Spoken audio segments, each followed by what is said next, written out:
Councilor Kohlhoff, you wanted a statement you wanted to give I us. did.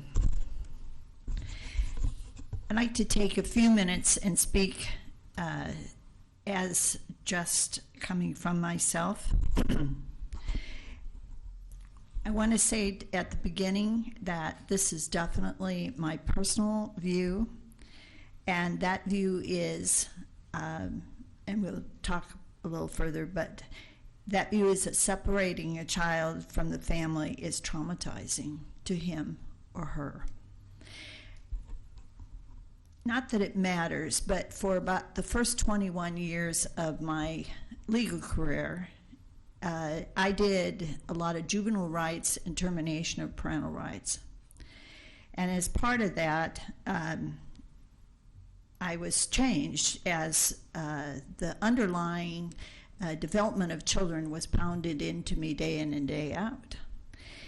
The Oregon law talks about a child needing to be with a family, to be in a situation where they were safe, where they were nurtured, where they were secure. It is specifically stated that what has to happen has to be in the best interest of that child. So separation only takes place when there is neglect, abuse, or danger. I used to think of that as the baby in the meth lab.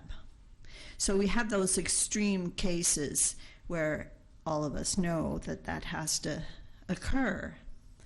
But a child suffers acute stress upon separation. And the rule of thumb is that a child under the age of 10 needs to have contact with a parent at least 2 or 3 times a week, at least.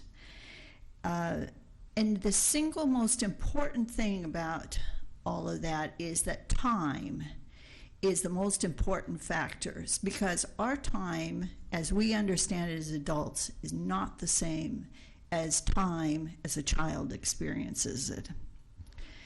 So in the system, if services fail or other things fall through and a termination petition is filed, and you have to realize that as a lawyer, I would read many transcripts, boxes of exhibits. I would read over and over again the expert testimony that was presented, and I only had those cases that were really hard. And those were, you know, where you had somebody of very low intelligence or somebody who had personality disorder. But basically, I would have framed it as they were unavailable to parent. And not surprisingly, or maybe surprisingly, abandonment within 3 months was a factor that could be used to bring about a termination of parental rights. So basically, what I saw was that almost all of the parents in my cases loved their children. But the children had to move on to permanency, because going back to what I just said about the children needing a safe, nurturing, and secure home.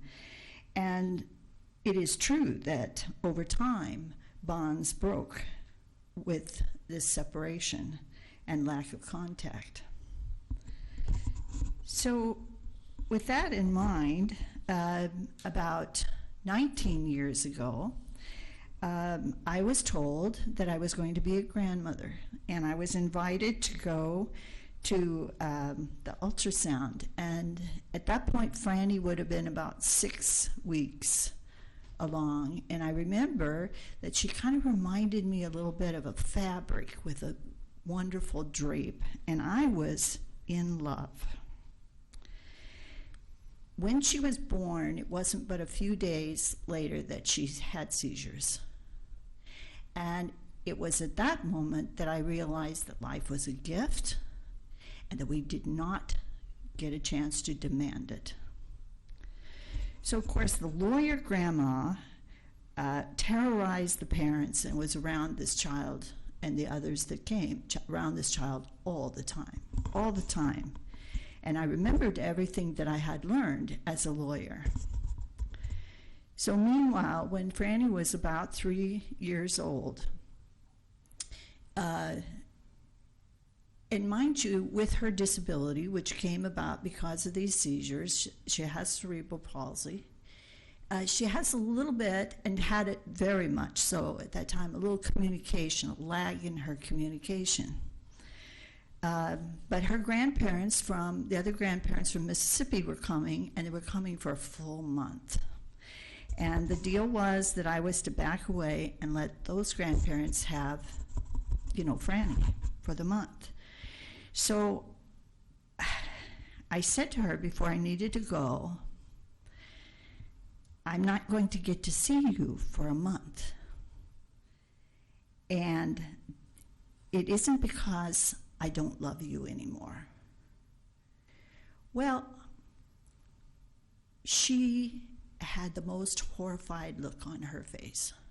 She backed up and she said, "You don't love me anymore?" Now, the memory of the sensation that I felt at that moment was there when I saw the images of these children. Because why would they not think they were abandoned? Why would they not think that they had lost the love of their parents? Why would they not think that they had done something terribly wrong to have lost the love of that parent? So, in conclusion, I'd like to just quote another Francis, who said, "Of course we have problems, but the way we solve these problems has to be through acceptance, study, and prudence." And I'm saying that surely the chaos, the incompetence, and the cruelty being directed at little children, and they are the very face of good and promise, is not acceptance, study, or prudence. And I condemn this vileness. Okay. All right. There's